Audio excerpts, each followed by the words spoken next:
You are listening to Castles and Cryptids, where the castles are haunted and the cryptids are cryptic as fuck. And we are here. Yeah. With you. And I am Alanna. And I'm Kelsey.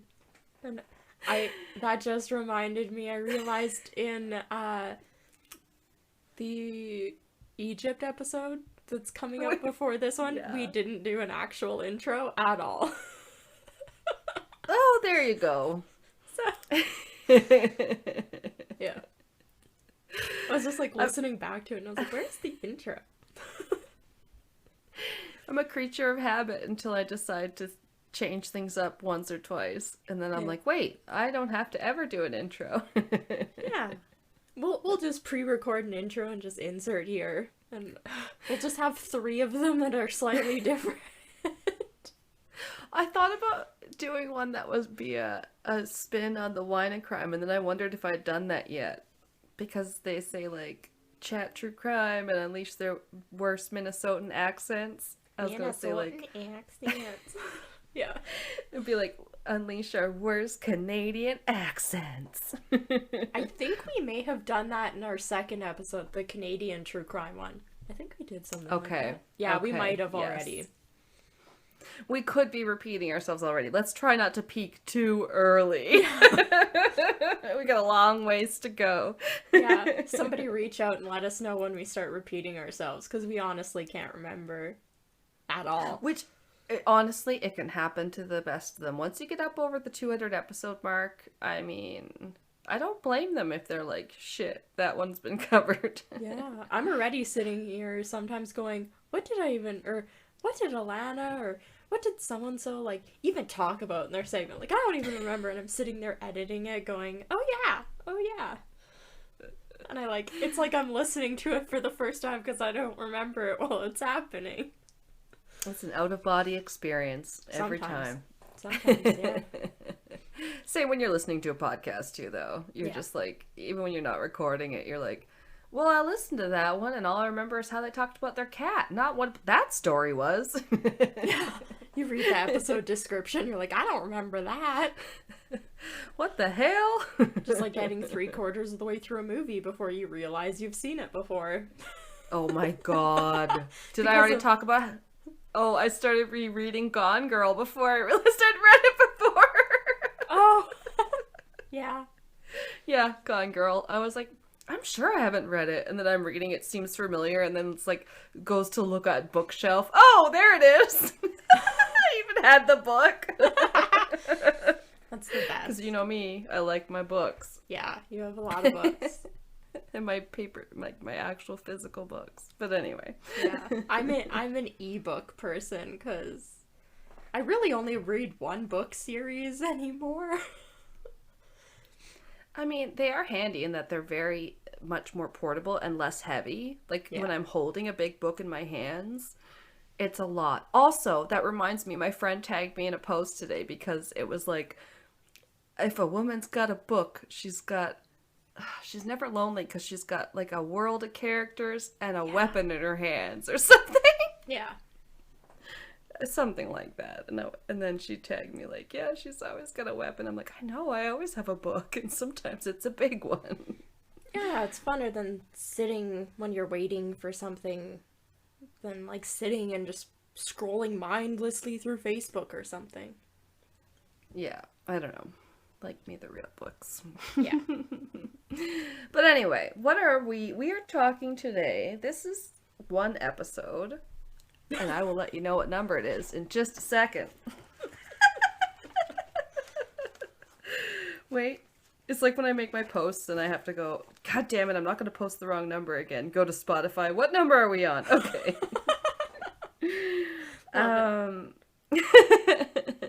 Oh, yes. This is episode 24. Yeah. And it is abductions or kidnapping. Yeah. Napping some kids. Napping some kids? I called it Abducted Without a Trace. Ooh, I like that. Yeah. Because, Abducted in Plain Sight was already taken, as we discussed. Yeah, that's that Netflix show.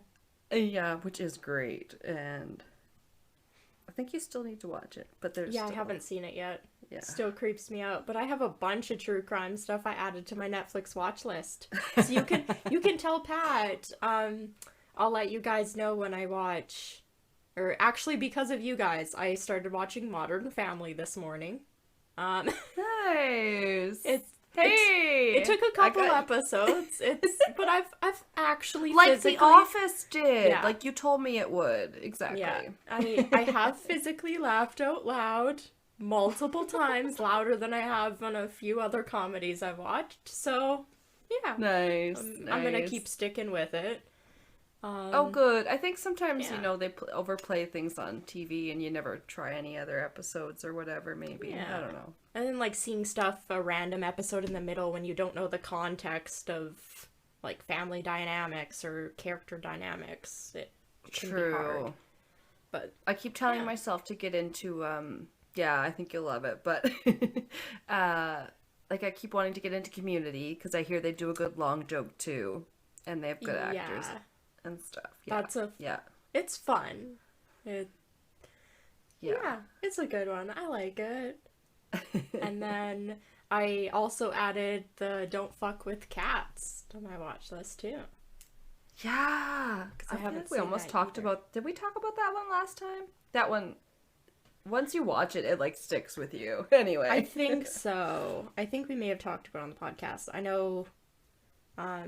You and Pat had told me about it one time. It's like a great example of like internet sleuths fighting back.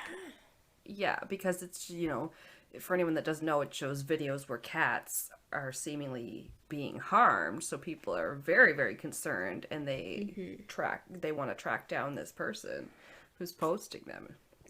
Yeah. It's great. Yeah, and I have some other ones on my watch list I'm gonna go through. But I watched one for this episode too. It was crazy. I got one of my cases from one I had watched probably 8 months ago. And I knew I kept it in my back pocket when we started talking about the podcast. And I was like, I'm going to cover this. I just have to wait for the right one. And I think this might be the right one, so I'm going to cover it. Holy shit. But my thing we weren't even doing this 8 months ago, but it's almost 6 months in. Okay. Yeah. That's insane. But it's literally like a baby. You don't know how old it gets so fast. I started rewatching it. I was like, I should rewatch this series on Netflix and get a bunch of information from it. And then I went back to it and realized it was like 8 parts and all of them were over an hour long. And I was like, maybe not. I was like, that's a bit too much for me. Because a lot of it was like stretched out kind of stuff. And like, so I was like, maybe not. So I watched part of the first episode again and then gave up and just researched news articles and stuff. But I mean, fair. Yeah. There's been a few times lately where I've been like, I want to read this entire book as part of my research, but I don't think I'll have the time to order it and or then consume it. Yeah. Mostly the ordering it. But yeah, exactly. It's like, it's not going to happen. Oh, that's exciting. Yeah. Well, I can't wait to hear what yours is. Yeah. You get to go first this week, we decided. We did, you guys. Sorry to spring it on you. Yeah. We never know. I've been going for... Yeah, we kind of decide right before we start recording, depending what, like, we talk about. But I've gone first the last few episodes. During.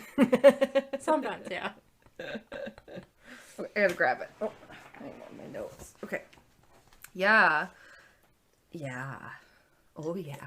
I got a story for you today. I do. It's true crime, so of course it's going to be probably a little bit of a downer. But in general, I find it more of an uplifting story. That's my general takeaway from it. But okay. I don't want to color you with any biases, of course. Yeah, let me enjoy the ride. I can tell you what probably attracted it to me, because, you skim through a few cases, and you don't read the whole, thing or whatever, but you're like, oh, I gotta pick one. And this one, yeah, it had some dates that were very, very close to, she was born very, very close to when I was born and stuff like that. So I was like, I don't know. Yeah. Kind of like that.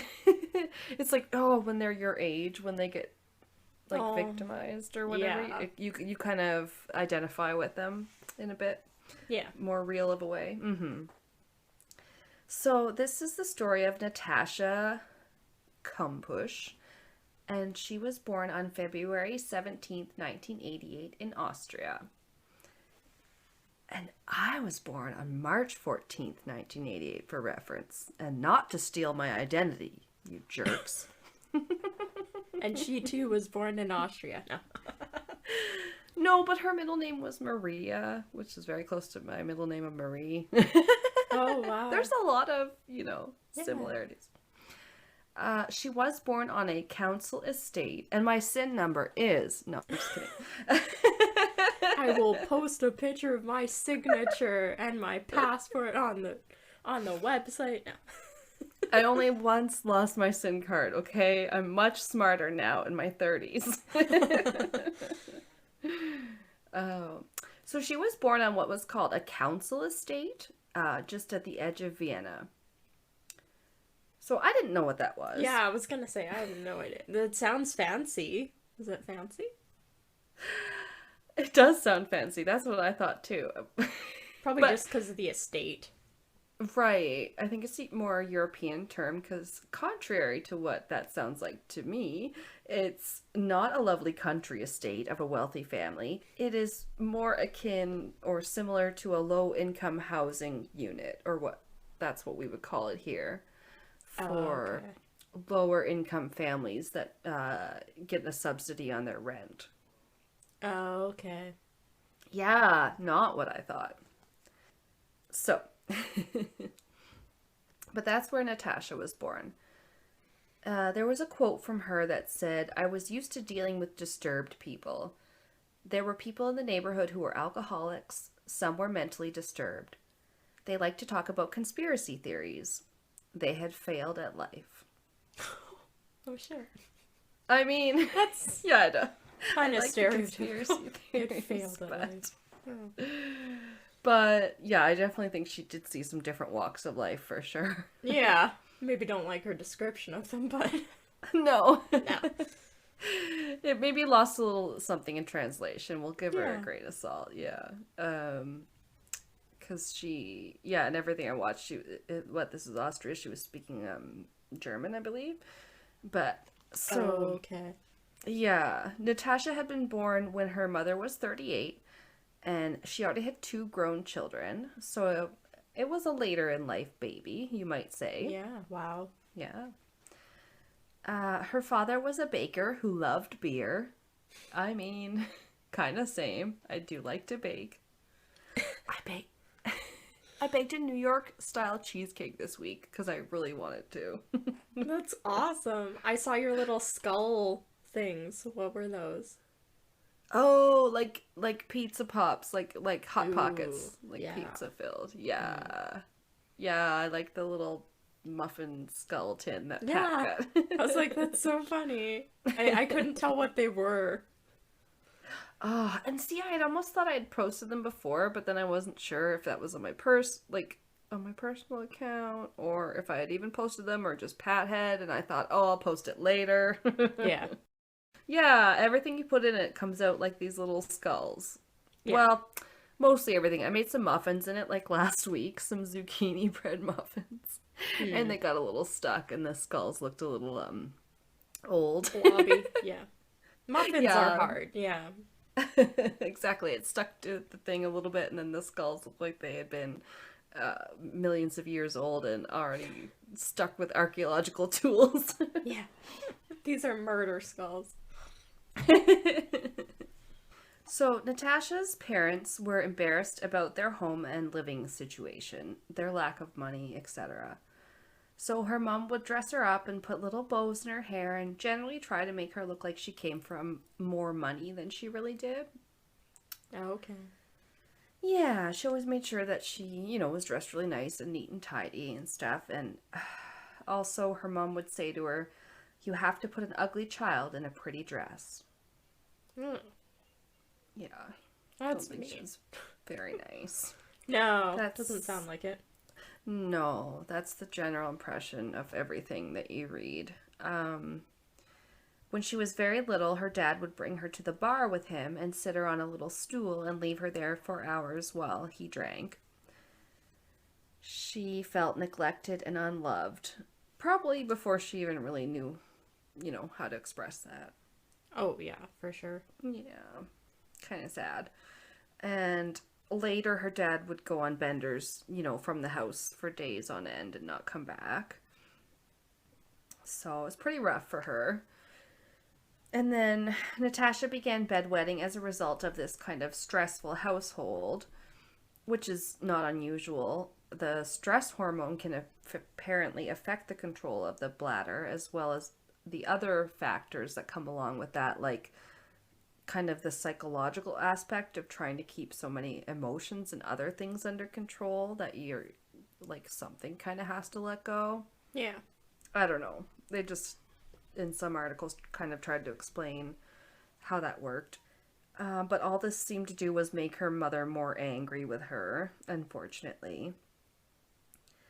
So, also, Natascha was on an overnight school trip when she had an accident and ended up injuring her arm. I believe she fell on it. Ooh. And yeah, her schoolmate told a teacher who replied if Natascha was really hurt that she could pick herself up and actually tell me herself. Well, no, wait. If you're seriously injured, the opposite of that is true, but okay. Yeah, it really, everything you read like paints this picture of like kind of bullying and just overall, yeah, everyone's just dismissing her. Yeah. Especially when she could be really hurt. And as it turns out, the next day at breakfast, she is clearly still in pain. And so the teacher finally takes her to the hospital to find out that it was broken. Her arm was broken. Wow, that teacher is awful. It's not a great should not look. be a teacher. That is terrible. No. I literally just found a random bruise on my hand. Like, I just bruise so easily sometimes. I don't know how I get these weird ones. Same. It's usually that... Well, if it's my hand or arms lately, it's usually because the dog we're playing and he's kind of play biting or he's jumping up on my arm and he's so heavy. Yeah. Oh, Fenrir. So, when Natascha's mom came to pick her up from this school trip where she had broken her arm, it was like an overnight trip or whatever. The whole way home, her mom's boyfriend berated her for ruining his day by needing to be picked up. Oh. Well, jeez. She didn't ask for her arm to get broken. It's an accident. I know. It's horrible. And her parents did eventually divorce. Clearly they were unhappy about something. But they did continue to be pretty mean and abusive towards Natascha. They used junk food to compete for her attention. So by the time she was 10, she was already very depressed, lonely, and had turned to compulsive eating as well. Yeah, that's understandable for a child to be dealing with. They can't control their situation. Yeah, those are the most tender years, like so risky, you know? Yeah. Yeah. She was really close with one of her grandmothers. I forget if it was the mom's mom, like the maternal grandmother, but after the divorce, the relationship was strained and distant, and as she became a preteen, which is probably when she needed it the most, like the grandmother wasn't really there for her. Just keeps getting worse and worse for Natascha. Wow. I know. I hate it's like I feel like it's the first part. It's like the first part of a horror movie. Yeah. Like you got to get to know the characters, and sometimes they're giving them like these happy days, but it's like, well, whatever it is, like they're real people, and like you get to know them, and then you really care because shit's about to get real. Yeah. Anyway, I'm sorry, drink up! Yeah. My Coke Zero. Woof. Pour her another stiff one. This Coke Zero's not cutting it. Yeah, where's my rum? I need some rum for my Coke. I need Coke 100 proof. I would like my Coca-Cola with cocaine, please. Oh, yes, no. The OG Coke. No. Don't do drugs. I don't do drugs. Don't do hard drugs. Oh, man. Or drink original Coke. Or snake oil elixirs. Okay. So on March 2nd, 1998, she was walking to a bus stop to go to school. And it was the first time Natascha was allowed to do so by herself. She had fought with her mother for this right. Yeah. Frick. It happens on the first time. I know, when I read that, I was like, I have to say that. Always. Why is it that always what happens? It's like the first time the kid gets to go to the store by themselves. The first time, to make us parents hate ourselves and want to always keep them, like, inside, I guess. Because that's what happens. Actually, Rain walks to school by herself now, but, like, it doesn't mean I still don't sometimes have my heart in my mouth and being like, you know, did she get home okay? Like, every day. Yeah. All right. So, yes, you're going to need to drink up. Yeah. Because it gets better before it gets, it gets worse before it gets better. Sorry. I was going to say, it's going to get better? Eventually. Okay. In fact, as you recall, her mother had given her some problems as a child and not been so nice. So the morning she left, her mother, Birgitta, tried to kiss her cheek as she left, and Natascha turned away. As probably any child would have done with your terrible sounding mother. Yeah. If you're going to be, like, literally insulting your child when they're the most vulnerable age and they need you to be supportive, like, that's to be expected. Yeah. But it would turn out to cause her a lot of guilt later, unfortunately. Well, she should have felt guilty right after it happened. Not years later. No, sorry, I mean Natascha. Oh. Sorry. And Natascha went to catch the bus to go to school, and as she approached the bus stop, she was fantasizing darkly about how it would hurt her mother to kill herself. She thought about throwing herself in front of a bus. Oh. Unfortunately. But at the same time, she's at that age where I feel like, you know, we can all kind of identify with the kind of raw feelings you have. Yeah. The angst of preteens and teenagers and everything is huge problems, and then add on the actual problems she had going on at home. Right, yes. She probably could have done with some, you know, counseling or something. Yeah. Some people, the whole family. People in her corner that could have helped her. Oh, yes, exactly. That can be a big help. So as she approached the bus stop, she saw a skinny man hanging out by a van. She was well aware that kidnappings were a risk in her area at that time. Like, it had been on the news quite a bit recently, all over Austria. Okay. Yeah. And so it was kind of ironic because she actually had a thought in her mind that, like, a potential kidnapper would not be looking for someone like her. She thought they would be looking for, like, a blonde, more beautiful child, and no one would want to kidnap a short, rather chubby brunette like her. They'd take anybody. Yeah. It's just crazy, though, like, learn all those little details. And there's actually a quote where she describes the taking of her. She says, "He grabbed me by the waist and threw me into the open door into his delivery van. Everything happened in one fell swoop," she told the 7 Network reporter. "I was well aware of the fact that I had been kidnapped and that I would probably die." Oh, that's awful. It's rough. Yeah. It's rough. Yeah. Her first words to her kidnapper as she lay in the van: "What size shoes do you wear?" What was his shoe size? She says. How old was he? Was he married with children? Why didn't he have children? I fired these questions at him. This was from a later interview. Why, I ask. Sorry? That seems kind of strange. What size shoes you wear?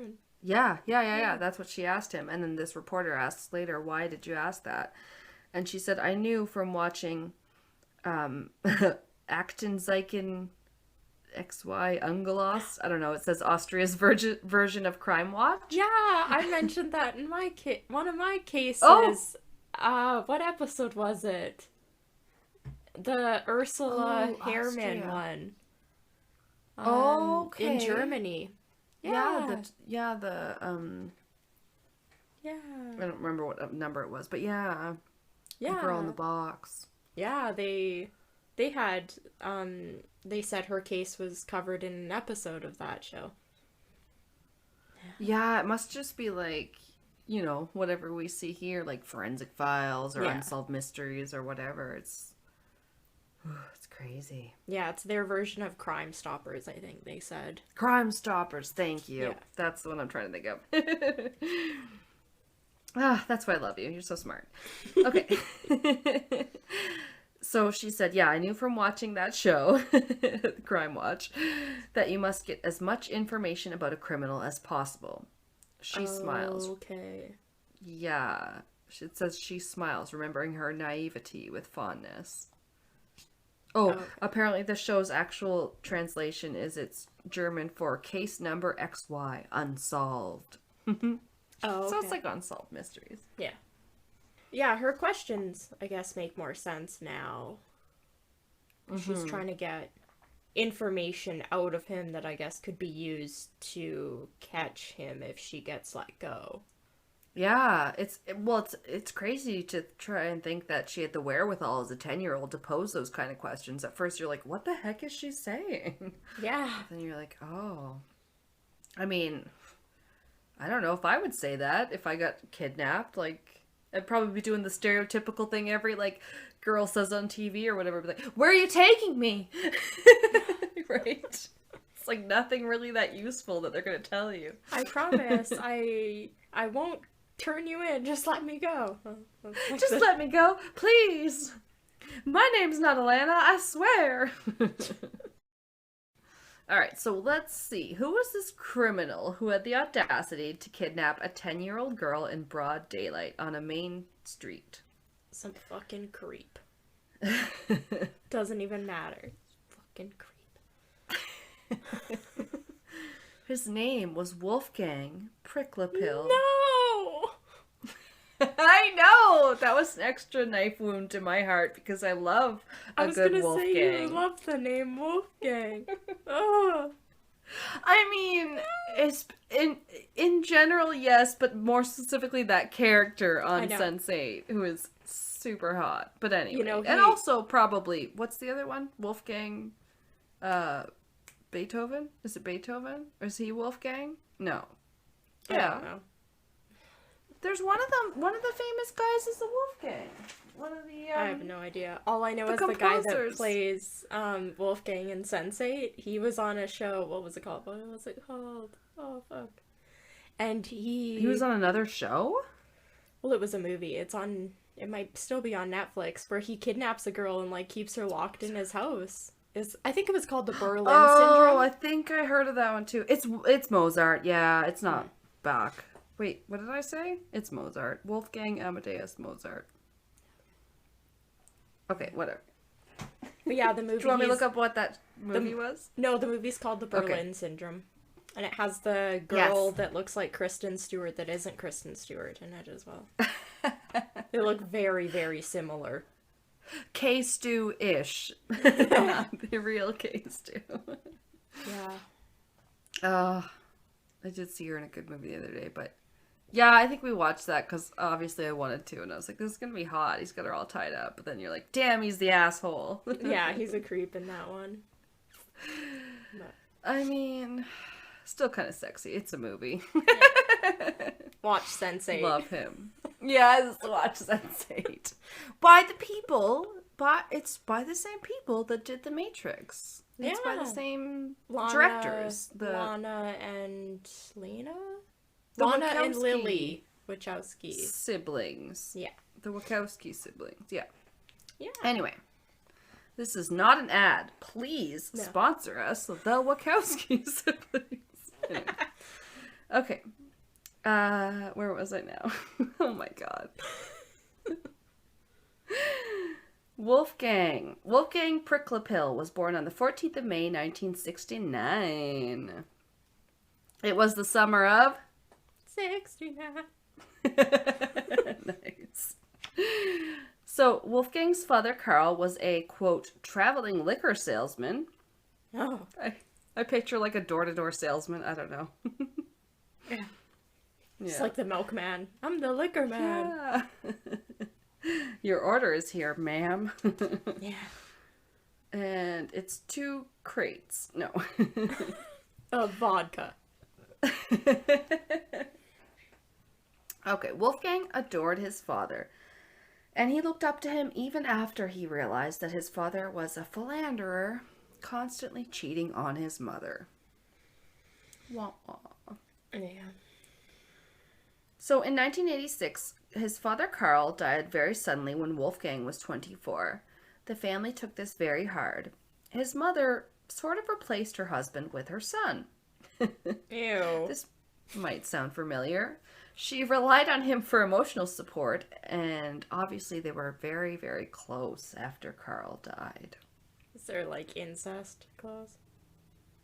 No, it just gives me, like, psycho vibes, like, mother. Oh, okay. I was like, Yeah. it's bad probably that my mind immediately went there when you said replaced the father with the son. I was like, oh no! Because it is creepy. Yeah. It's like, you know, when they say you're having an emotional affair, it's like, yeah, you're using them as, like, an emotional, like, spousal partner. I don't know. Yeah. It was not right. I mean, okay, I know he was 24, but, like, no. He should be, like, out of the house. Whatever. It's all gross. You'll see. Okay. Well, like, treated it's gotta be gross if he, like, kidnapped a 10-year-old, but... Yes. So she's, like, this is, like, camper vibes or something. Yeah. Oh, no, opposite, because she loves him. She treats him like a child still, while she's, you know, using him as a partner, but also still treating him like a child, even though he's, like, in his 20s. My mind immediately jumped from that to Lucille Bluth. Arrested Development and, Tobias. Or no. Buster. Buster, thank you. So creepy. Mother, I'm going to army. Yeah. Lucille, too, is my girlfriend. Has the same name as my mom. I was talking about Tammy, too, today. With my friend Caitlin. Parks and Rec. Yeah. All right. Oh, what do we have in this world if not comedy, right? Yeah. If not TV shows made by Michael Schur. Just gems. Oh. Okay, yeah, but Amy Poehler, let's give her the props. Don't make me start giving the women the props. I also love Tina Fey and her 30 Rock. I never got into 30 Rock because I hate Tracy Morgan. Okay. Oh, like, well, we'll wait till you're done the Modern Family. Yeah. We just got you on that one. Yeah, you convinced me on that one. I don't know, there's 11 seasons. I'll see how far I make. It's like a huge commitment. Oh, is there? Yeah. I was gonna say some of the things Tina Fey and Amy Poehler do together, though, just don't go as well on the big screen, though, like some of the movies they do. I don't know why. I liked Sisters that they did. Sisters, yeah. That was alright. I love Baby Mama. Baby Mama is, like, amazing. Yeah, I thought I liked it too. And also they, like, or at least Tina, like, wrote Mean Girls. Yeah. Anyway, good times. Women are funny. Anyway. Women of comedy. Yes. Okay, but don't get me started, because sometimes things on BuzzFeed just say, funny tweets from women this week, and I'm like, why do you have to say they're from women? Why don't you just say funny tweets this week? Anyway. Okay, he died suddenly. She babied him. Oh, his mother's name was Waltrod. What? Waltrod? Walter? I don't know. Germanish names. I guess. I'm sorry for sounding... I don't know. No. I'm probably saying it wrong. Waltrod. I think it's like Waltrod, yeah. Okay. But I don't understand Germish, as Rain would say. No. But yeah, she would like baby him, like sort his clothes or like whatever, plate his food. I don't know, all these sorts of little things that he should be doing himself. Yeah. And he also had a thing where he just hated himself, you know, as a lot of young teens and adults do have, you know, hang-ups about their bodies, I guess, right? Yeah. But he saw his crooked, quote, crooked nose as a deformity. I don't think it's that crooked. Oh my god. But also, yeah, also I've been known to say some mean things about my own nose, so I guess I should shut up. He thought he was disgusting, though. And in my opinion, you can look him up if you want. There are pictures. Yeah. To me, he looks a little like Ted Bundy's ugly sort of cousin with a little bit of a unibrow. So he's not great looking. I'm not gonna say that. But What's his last name? Priklopil.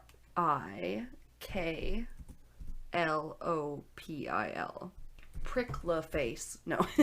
Prick face.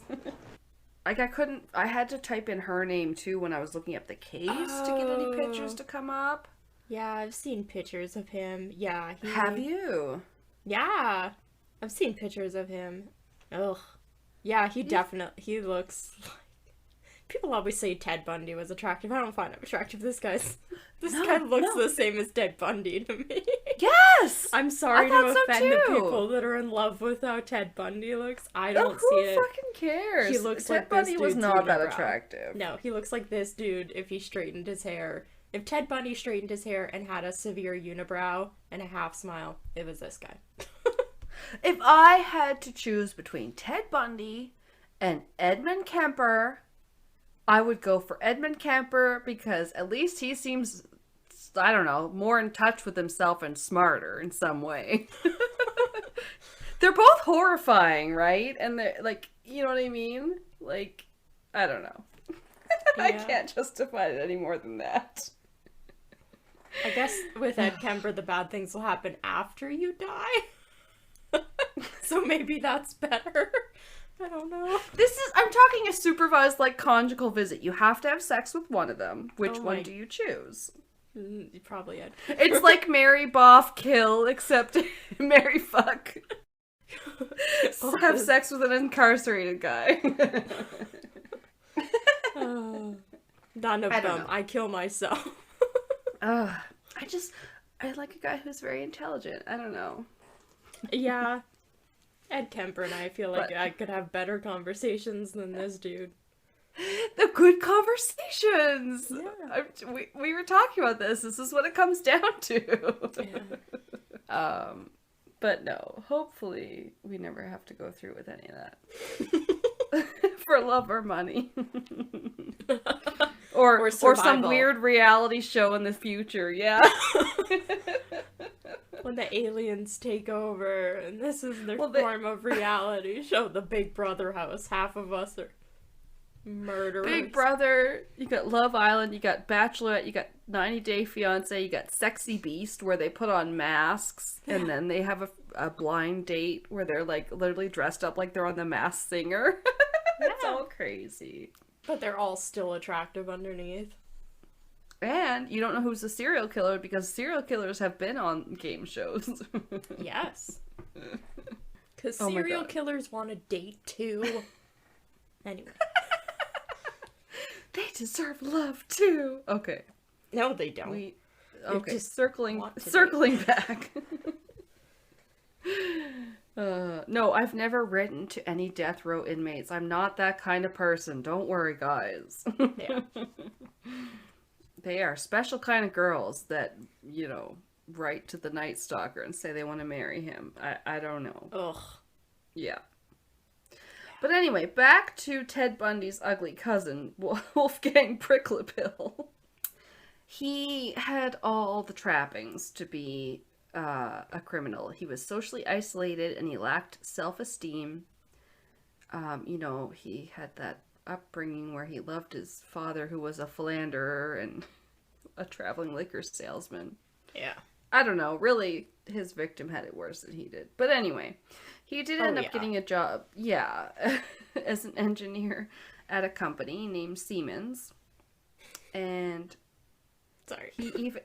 I was like, I don't know how it's spelled, but it's Siemens. He remodeled apartments, like flipping them. He would sell them. Ooh. HGTV. Serial killer edition. It turns out that's why that one that was a couple and they ended up divorcing. They had a house show together.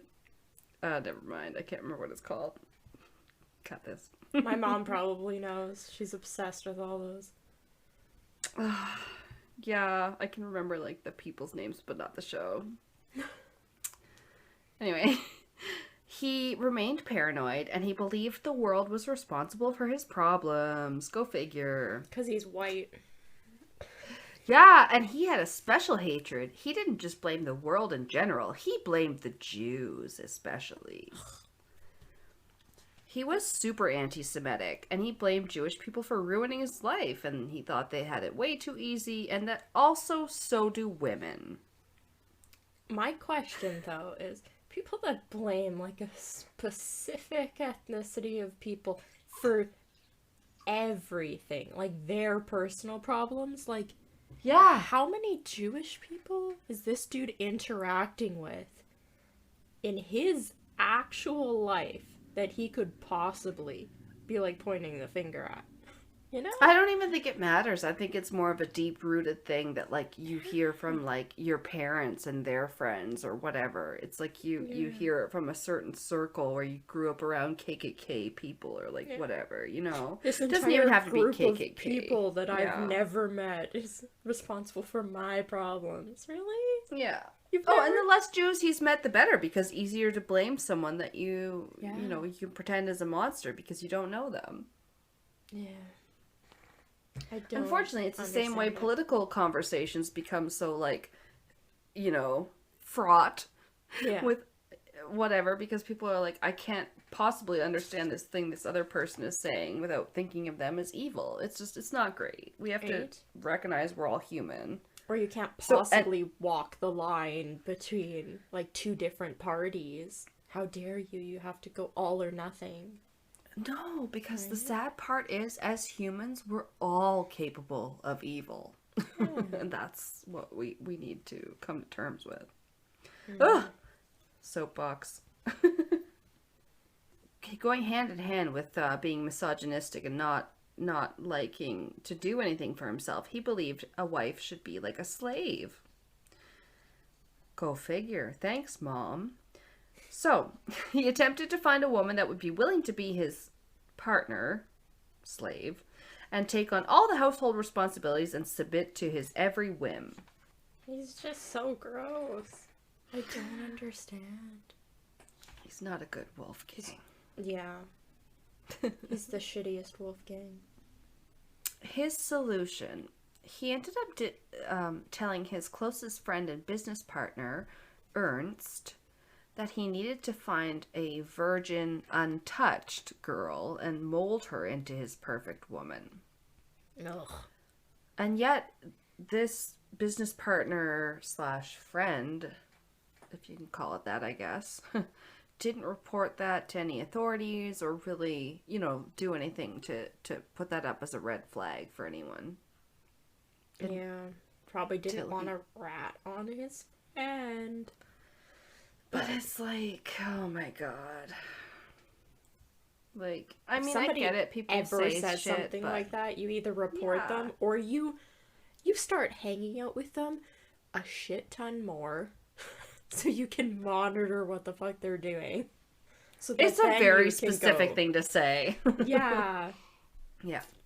So back to present day in the story, Wolfgang had just snatched Natascha off the street and into his unmarked white van. Of course.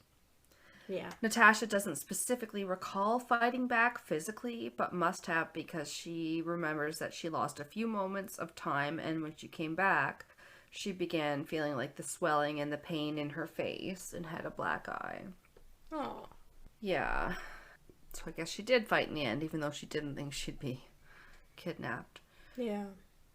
At that point, Wolfgang pretended to call a group he would only refer to as the others, and used that as a way to make her think he had accomplices, or at least a group of people that were implicit in the crime. Okay, that's this guy. I remember only the others in this dude's face. Oh, I wasn't sure if I'd heard it before either, because, like, some articles don't mention this part or kind of gloss over it. But yeah, he basically made it seem like he had way more people in on it. Yeah. And, yeah, that would intimidate you for sure. You don't know what you're up against then. No, and I don't mean to be, like, spoiler alert, but, like, it's pretty obvious that, like, he's not part of a ring of highly sophisticated people. Yeah, but like, a 10-year-old, when you're saying there's hundreds of people, like, internationally, an organization that's a threat to her if anything happens and she doesn't do what he says, that's horrible. Exactly. She's like, I've heard about these kidnappings, and now I'm in one, so what do I do? And you don't know. Stuff like that does actually exist in the world. Probably not huge, like, government organizations, but there are organizations like that. Yeah, he could definitely be handing her over to any sort of trafficking ring. Yeah. Awful. He kept saying that he would be handing her over to the group, but he refused to give her any more details, of course. He took her to his home in Strasshof. He brought her down the stairs to the cellar, through a trap door, down more stairs, and then through a hollowed-out tunnel, through a concrete wall hidden behind a metal hatch, which was concealed by a cupboard. Construction workers. Anybody, like, fucking ever ask you to build anything like that? All these people that are building, like, the doomsday bunkers everywhere, and I'm just sitting in the back of my head going, oh, they're so skeevy. Because, like, how many of those are actually bunkers, or how many of those are the covers for, like, these creepy dudes building these rooms, you know? And they're trying to pass it off now as, like, the whole, I have a bunker kind of thing. True. And at first I thought it was just, like, saying, like, a hole through a wall that she was hidden behind. But then when I watched the actual documentary where she talked about it, like, obviously it's just mostly her talking, but, like, and then it's translated, but she was like, I was terrified because it was so thick and how long it took them to get into this cell is what I'm going to call it. It was like, she was like, it was like a tomb. If he didn't come back for me and nobody was to open that, like, I was going to die and suffocate and be buried alive. Or entombed alive. Yeah, awful. I can't imagine. Oh, totally. He even took her school bag that first day, saying that she could have hidden a transmitter in there to call for help. Oh yeah, like she expected to get kidnapped? Oh my god. Oh, you're heading to school, honey? Don't forget your transmitter. Yeah, it's 1988. The internet is barely a thing. Wait, do you have your transponder? Yeah. Beam me up, Scotty. Like, yeah. Holy shit, man. And she was at first like, what do you mean? And then he's like, well, you might have a transmitter. And then she's like, well, I was pretty used to adults saying weird things, so I guess whatever. And like, what the hell? She's just been kidnapped. Yeah. And when he brought her actually into the house, he had wrapped her in a blanket, covering her head so she couldn't see where they were going. And then he carried her through the whole labyrinth, you know. Oh. So, like, yeah, she she knew from the drive that it wasn't super far away from where she was taken from, but at the same time, you have no idea where you are. So it's like just far enough to be, yeah, just awful. Yeah. And she kept thinking at this point that, like, he is pretty, like, nice seeming and hasn't hurt me, so, like, maybe I can stay with him instead of these others for a while. Yeah. If better to be cautious of the unknown, I guess, if that's what the options are, then, like, this person's treating you this way, and that's, like, an unknown that could be even worse. I see, like, I understand why she would feel that way at 10 years old, for sure. Yeah, as it turns out, she is very adaptable, but like, that's her being like, well, I'm adapted to this situation for the time being, I guess. Yeah. Yeah. It's, ugh. So, Wolfgang left her and went upstairs for a bit, which at that point scared her so badly to be alone for basically the first time ever. So then when he came back downstairs, she asked for a bedtime story and to have a goodnight kiss and to be tucked into bed. Yeah, you just feel for this girl. Yeah. She doesn't know what's going on, but So, yeah. based on, like, what she was doing, it seems like she's not confused about the situation. She knows what the situation is, and she seems really, really smart. That's right, it's hard because you're like, what did I know at 10? And then you're like, well, you know enough to know this, but, like, did you really comprehend the full grasp of everything that was happening? Right? Like, yeah, I don't think at 10 years old, no matter how aware I was, I would grasp this situation the way she has. Or did. Yeah, it's crazy. She's very formidable, very strong girl. Yeah. And then he would gift her with presents as he kept her there to keep her placated. Things like fancy croissants and fancy toys. So it kept her, quiet or whatever, I guess. And he'd have to keep her especially quiet because his mother and sister would visit often, like about once a week. So he had family. It's not like he was some complete loner who had nobody. Yeah, it's not living away from everybody. No, he did have that mother that obviously came to basically still do his cooking and his cleaning, because remember, she does everything for him. Oh, so creepy. Oh, it's terrible.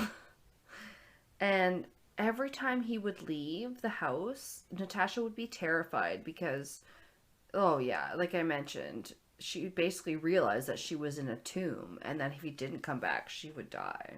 Yeah, you would starve to death in there if you're trapped. Totally, yeah. At some point she could lose air. Like, it's just, she has no way out on the inside.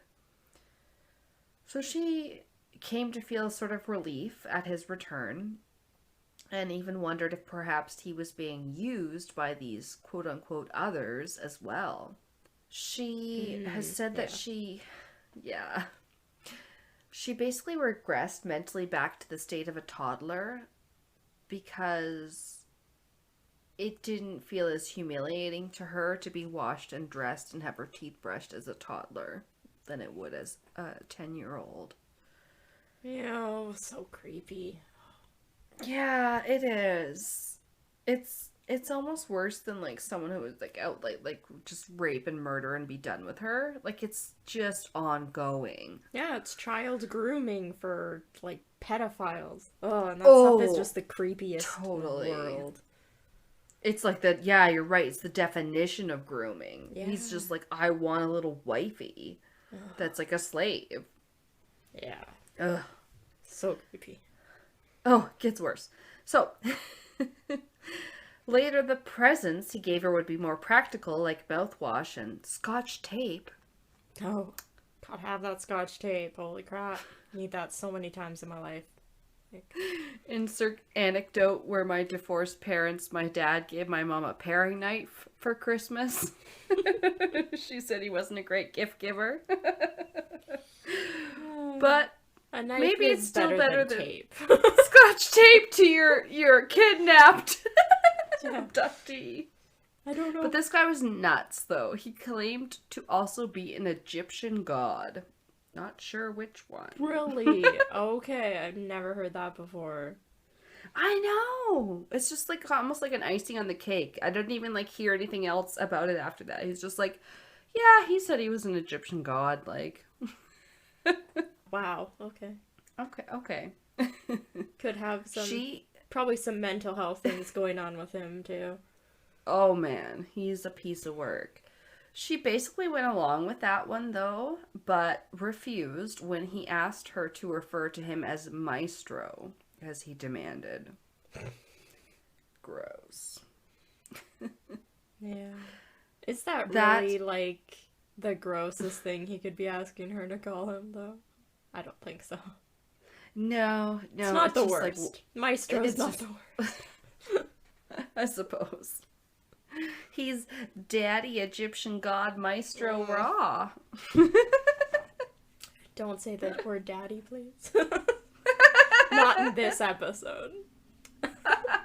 Or not for your segment, please. Not when I have this guy's unibrow as the mental image when you say daddy. Oh, he's terrible. He's so okay. great. We're almost done with him. We don't have to talk about it much longer. Perfect. So he wanted to be called Maestro. She didn't want that. And he just basically escalated and started getting more violent and torturing her in other ways. He would keep her in the dark. He would starve her. And he set up an intercom to yell at her from the upstairs at all hours of the night. Terrible. It just, to me, it's like, it's being in a prison in solitary confinement. Like, they throw you in the hole with no light. And it's like, it's almost like actual friggin' torture because he's yelling at her through an intercom and he's doing all these things that are like sensory deprivation and like then the constant like audio berating, and it's like you are literally torturing her. Yeah. Too far, man. Guantanamo Bay. I mean, of course he's gross. He's a kidnapper. What are we surprised about? But he fed her less than he would eat, and then he began to make her clean his house, half clothed most of the time. We'll get more on that later. Yeah. But she was only to speak when spoken to, and all that lovely stuff. Completely submissive. So one time, she was cleaning his house in the nude as he required, and she asked him to open a window. She wanted to smell some fresh air. And he flipped out immediately and accused her of just wanting to run away or just scream for help. So what he did was he threw open the door and pushed her out and said, "Run!" And like he had literally pushed her out onto the yard, and the only thing she could think of doing on the yard was like covering her naked, starved body, like shamefully. Yeah. And then she ran back inside. Oh. I mean, honestly. I feel so sorry for her, because between those two situations of if she had actually taken the opportunity to run away or running back in the house. It's not gonna matter. Yeah. Feels like you're like dead either way. Yeah. Ugh. She eventually was given a TV VCR combo and then eventually a radio. So like he relaxed a little bit. Yeah. Yeah. And at one point she heard the date on the radio and asked if Wolfgang would let her record a birthday video for her mom. He did let her record a video, rather. A verdio. Verdio. Oh my god, a verdio. But, of course, he did not send it. Of course. Yeah. And he did, however, use it as an excuse to leverage a lie to Natascha. He said that he had sent the video and demanded ransom of her parents, but that they did not respond. He told her that they did not care about her. And that's why. Yeah. And I mean, at this point, if you were her, of course she would believe that after all she's been through. Yeah. It's not to say police didn't get close to homing in on Wolfgang a couple of times. A witness came forward that had seen a child being taken into a white van the day that Natascha went missing.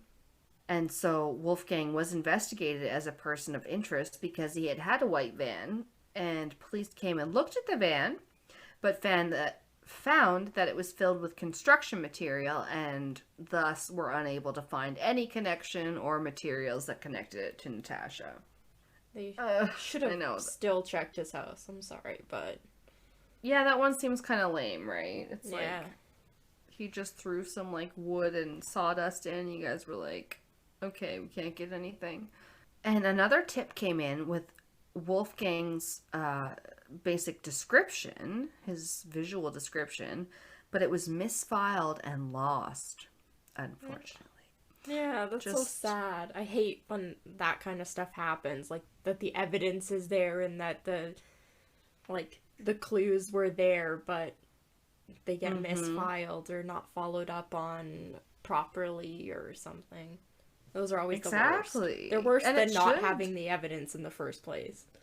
Right. And it, like, should make you mad because it's like other people can be killed because of this stuff when they're not caught. Yeah. Unfortunately, though, the trail went cold.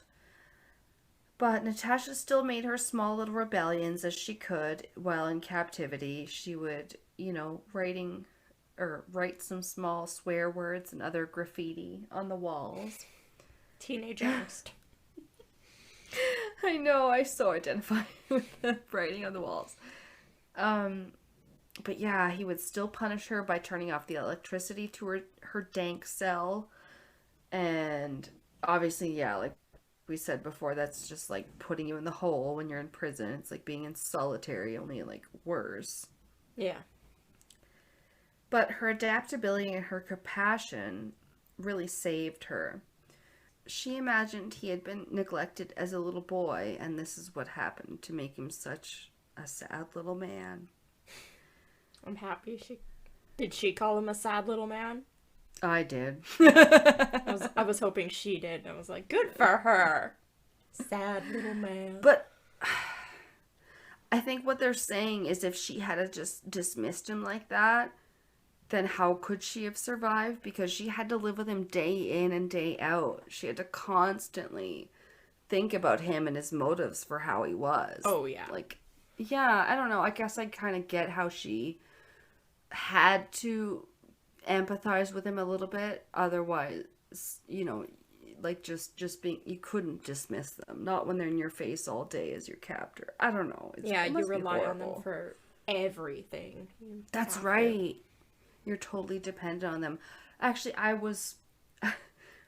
don't know, this doesn't really have to do with what we're saying so much, but I was reading a book where there was a captor, like, right? And it's so realistic where I'm like, I almost got it confused with this case because the book was almost like true crimey where there was a person who was captive for quite a long time and like how he kind of starts taking away her identity and stuff, and it was really reminding me of this case, and you'll maybe see why in just a moment. Yeah, with some other details, but it's just crazy. Yeah, that's the next point actually, is that it ties in. About 18 months into her abduction, he insisted she pick a new name. So this is the whole trying to get rid of your identity kind of thing, which also happened in the book I read. And in the book, the girl's name was Molly, and I almost thought it was this case, and I got confused. Like, in the book, she started having to be called Molly, and that was her fake name, and I got confused with this case. Oh, okay. Anyway, but Natascha wanted to be called Bibiana, after the feast of Saint Bibiana, which was featured in her calendar in her cell. So she took her name after an actual, like, biblical figure, I guess. Okay. Yeah. Like for strength, I would imagine. Yeah. So she turned 12 while in captivity. So this is 2 years into her captivity. Oh my God. And she got her period. So she was ordered upstairs more often at this point to clean his house from top to bottom because she was now being, groomed for the wife position. So creepy. I hate him. Just bad. I hate him. Yeah, there's only few people I find like worse than this guy, and that's the ones that, like, take their own daughters captive. And Yes. I'm glad neither of us are talking about that fucking Fritzl guy today, because he did that and he was a piece of shit. No, as soon as you mentioned his name and I looked him up and I was like, I know his face. I don't think I know any of the details, but as soon as I looked at, like, his mugshot, I was like, oh, this fucking guy. Yeah, this piece of shit. Same with this Yeah. guy. As soon as I saw his face, I was like, this fucking guy? No! Oh, okay, yeah, you know both of them. Yeah, exactly. No, complete piece of shit. Totally. But she at least is still alive today. That's wonderful. Yes. Yes. He did decide, though, that he was going to remodel his home. He did. Wolfgang. Because why not? Add another bunker. Like, Right? Which she obviously had to construct long before she got there. But yeah. Yeah, so he did that. He wanted to remodel, and also his nasty side would just come out unexpectedly. You know, almost like he had a split personality. Once, Natasha handed him the wrong tool, and he threw a sack of concrete at her. oh my god. Yeah, almost knocked her off her feet. And then he offered to buy her any treat she wanted to make up for it. You know, kind of like a... Abusive relationship. Yeah, exactly. Yeah. And then she said that she chose ice cream and gummy bears just to, like, basically shut him up. Yeah. That's fair. Make him think Yeah. it worked, I guess. Yeah, she had a lot of coping strategies. He continued to abuse her and starve her. He would move to strike her, and she decided to take back control the only way she could think of at the time. She hit herself in the face repeatedly before he could. Oh. And Natasha would do this until Wolfgang begged her to stop. And that actually worked, though. Like, he wasn't expecting that. So I was like, good on you, but that is some balls she got on her. Some pussy lips of steel. She eventually would, like, hit him back also, but, like, you know, these are all coping strategies. The punching herself, hitting him. She refused outright to kneel before him as he demanded. She would not do that. Good for her. Yeah, and, like, I love whenever she would talk about it, even though she doesn't want to, which I totally understand. Yeah. But she has a few things in interviews and, you know, publications, which we'll get to a bit, but, like, she describes this as, like, a survival strategy and not a syndrome. And she's like, how it's so much more complicated than just, oh, it's Stockholm syndrome. Yeah. She's like, I had to do what I had to do kind of thing. Yeah, it was Apparently, like active choices I feel like she was making totally. on a daily Right. basis. And, like, I kind of get that, because just to say, oh, Stockholm syndrome, I can't imagine everyone, like, reducing my life to something like that when I had to live with this for, like, obviously Years. however many years Yeah. it's been. It's like, come on, you don't know what it's like. Like, what the hell? Yeah, to have a one-size-fits-all label that they say, oh yeah, any captor, if you're held, is guaranteed to Right. develop Stockholm syndrome or something. It's like, really? Oh. Yeah, and all that really means, I mean, probably most of you guys know, but all that really means is just that you kind of start to identify with your captor. And it's like, well... Because there's nobody else around. Yeah, it doesn't And you mean have you to. absolve them of what they did or forgive them. It's like, it's so complicated. It's so complicated. Anyway.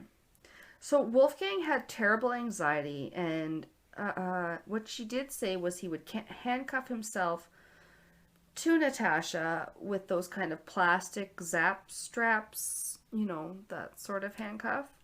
Oh, okay. It's like a plastic. Yeah, like the zip tie kind of ones? Yeah, zip tie, zap strap. Yeah. I don't know. I think Pat calls it zap strap. He's in the army. He's not a murderer. I don't know why.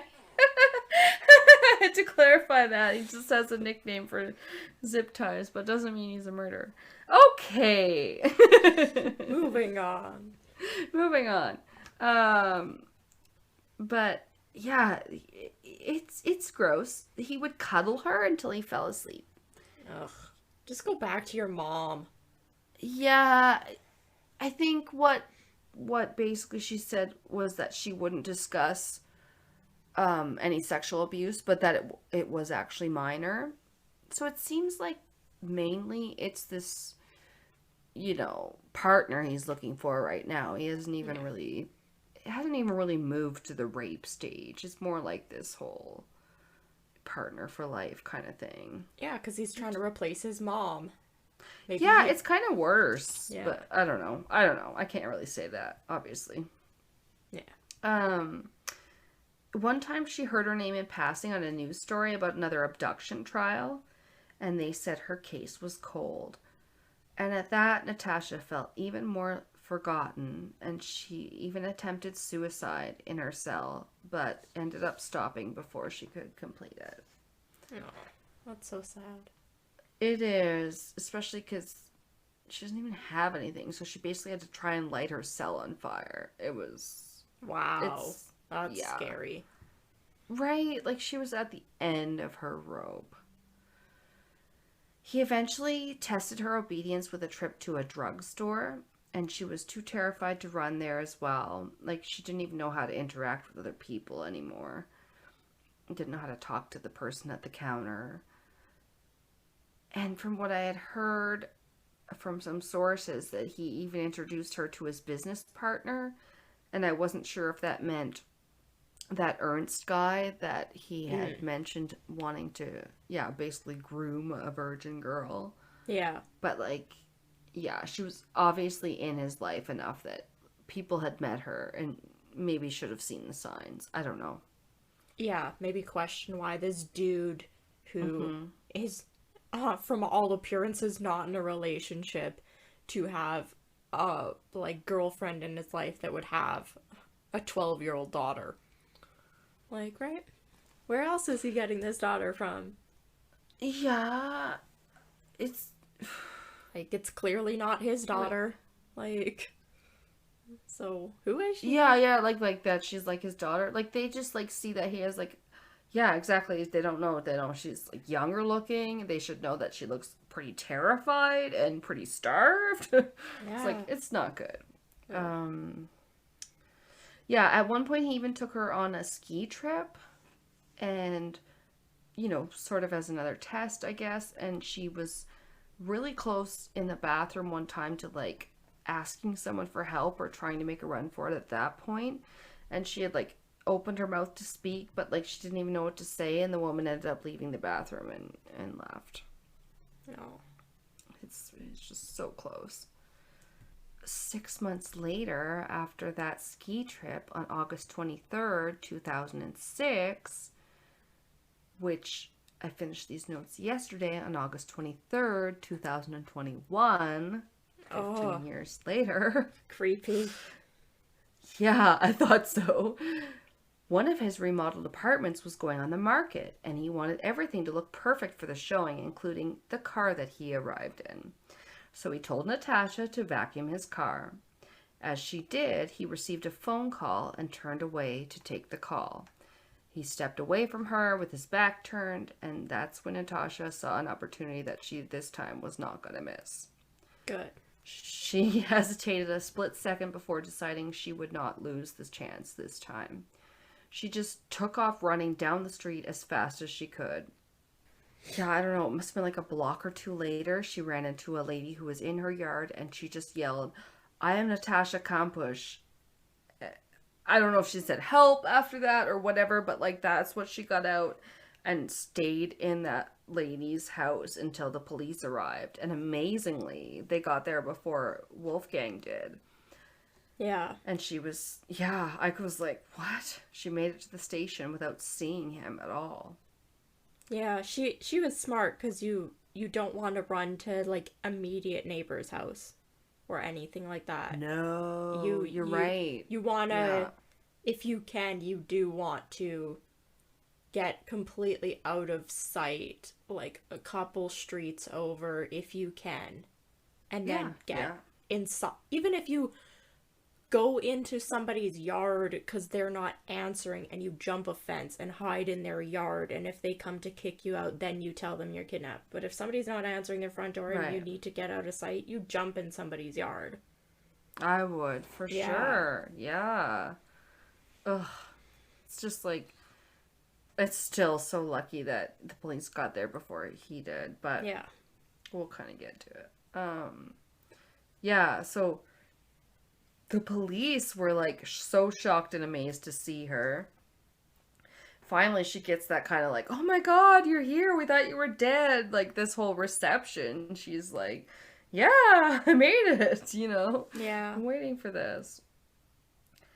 And then later she was told that Wolfgang had thrown himself in front of a bus not long after she made her escape, and he was dead. Yeah. That's probably what you heard before. Yeah, I was like, for some reason I thought he shot himself, but no, he jumps in front of a bus. Right, exactly. Definitely, he killed himself. He did not want to fucking take any of that. You know, he didn't want to go to prison again, and I think she knew that, and... Ugh, that also reminds me of the book I read. But anyway. And honestly, yeah, he was... why waste taxpayer money keeping this dude alive or even paying for a trial? Fuck it. That's true. Bury his ass in the ground. I mean, yeah. The only thing is, in case he had other victims, then you would have wanted to see any information. But no, exactly. He's a piece of shit. Yeah. So later, when Natascha had been quoted as saying that she did mourn for Wolfgang, Prickface, as I like to call him, no.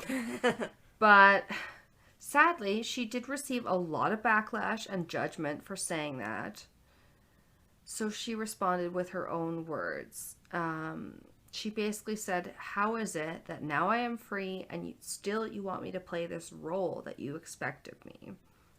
Which I totally agree with. Yeah. It's like everybody just wants to judge her. And sorry, I have actually a longer or an actual quote. That one was a what do you call it? When paraphrased? Paraphrase, yeah. She said, quote, I find it very natural that you would adapt yourself to identify with your kidnapper, especially if you spend a great deal of time with that person. It's about empathy, communication.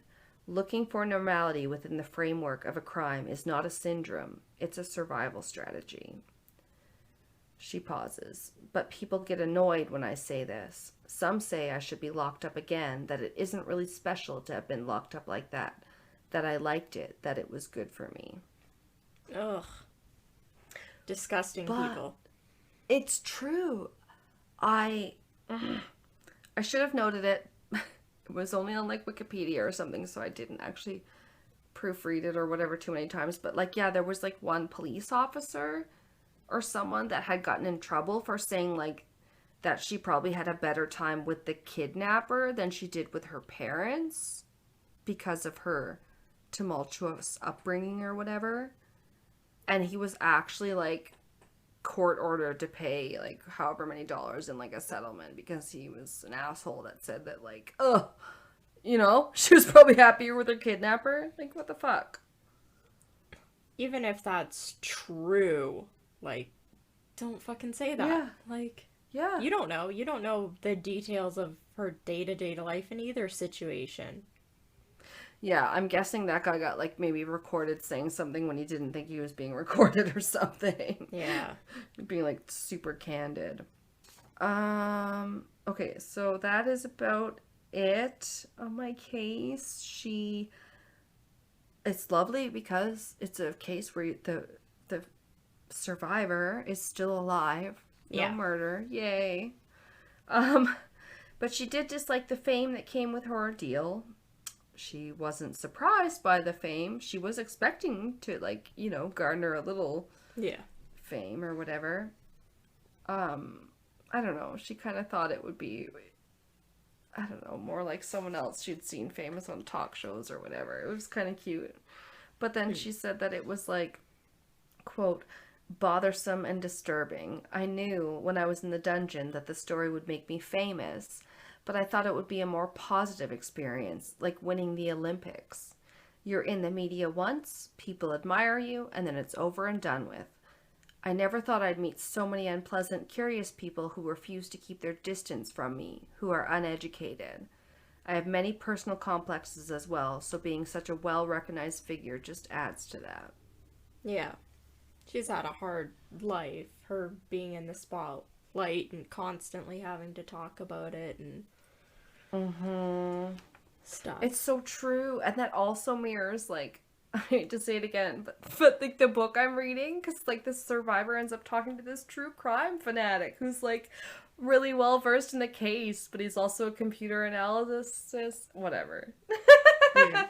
Obviously, that would never be me helping a police case because I don't have any like actual skills like computer analysis, but like.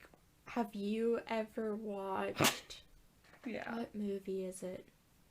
Is it called Room? With Brie Larson? Oh, yeah. Yeah, I did, because I really wanted to see it. And Pat didn't want to watch it because he doesn't like Brie Larson for whatever reason. But yeah, it was well acclaimed. Because it covers that. Like, yeah, because she gets, her and her son or whatever get, like, rescued after the first, like, half. And then the second half is all about, like, the fame and everything that comes with it and all the interviews and stuff. Right, and even then, she rescued. I remember she had to send that kid out in the truck, and he had to cover they had to himself, pretend that the kid had died. And stuff. Right, and they like, rolled the kid up in a carpet, and she practiced with the kid how to play dead. Rolled the kid up in a carpet. I think the things that people will endeavor to do to save themselves, but even more so to save their own child, are amazing. Ugh.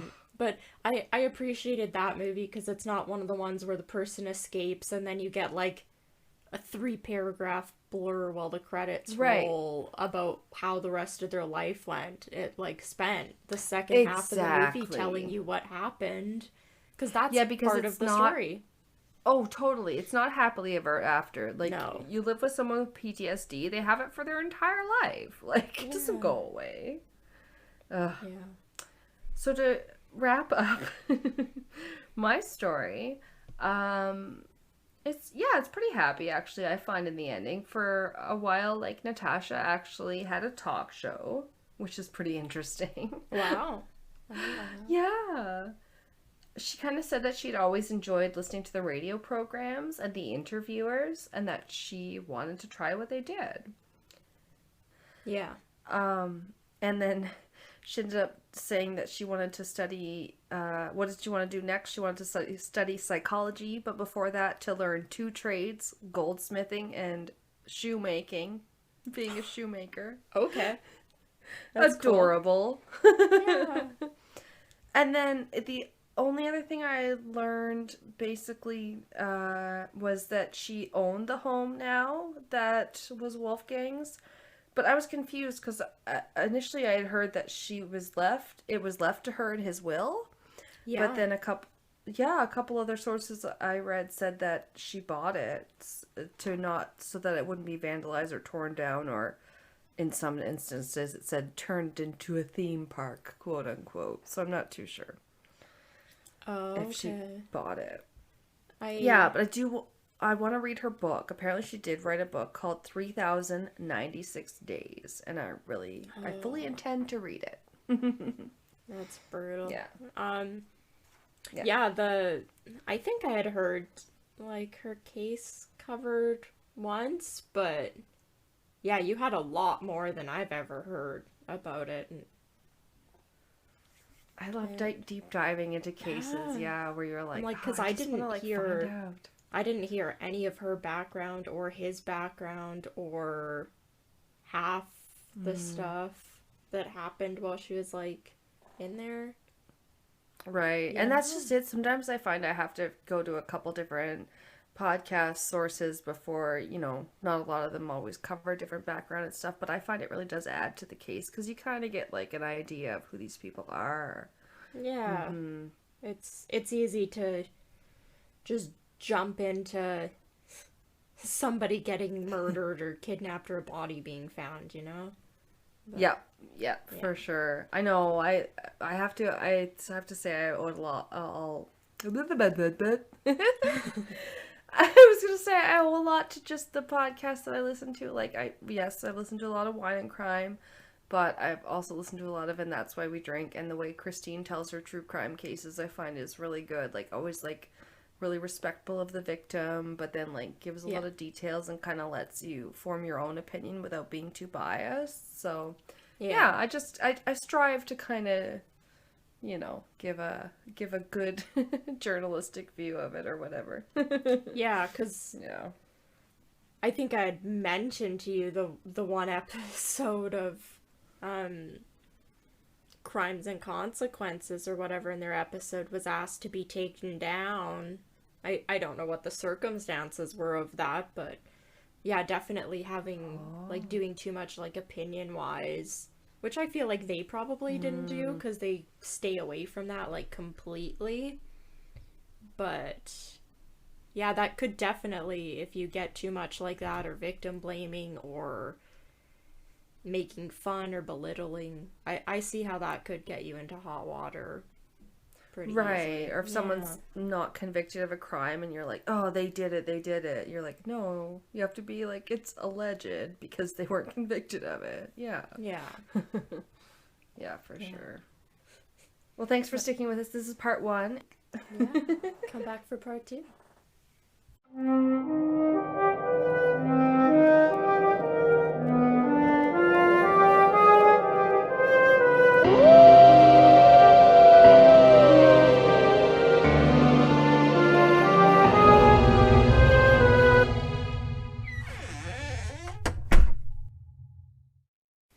This has been Castles and Cryptids. You can listen to our podcast on Spotify, Apple Podcast, Google Podcast, Anchor, Breaker, Pocket Cast, and our YouTube channel. Please rate, review, and subscribe wherever you listen. Follow us on Instagram, Facebook, and Reddit. On our website, you can listen to all of our episodes as well as view pictures for each of our segments. Check out our Patreon page to view all of our tiers and become a Patreon supporter today to unlock monthly bonus episodes and behind-the-scenes content. We are working on an Ask Us Anything. You can submit questions by social media or by email at castlesandcryptids@gmail.com. Do you have a spooky ghost story, a creepy cryptid sighting, or a thrilling true crime tale you would like to share and have us include in a future episode? Send us your listener story by social media or by email. Please include the name that you would like mentioned. Our music is by Kobe Fair. Our logo and artwork is by Antonio Garcia. Thanks for listening.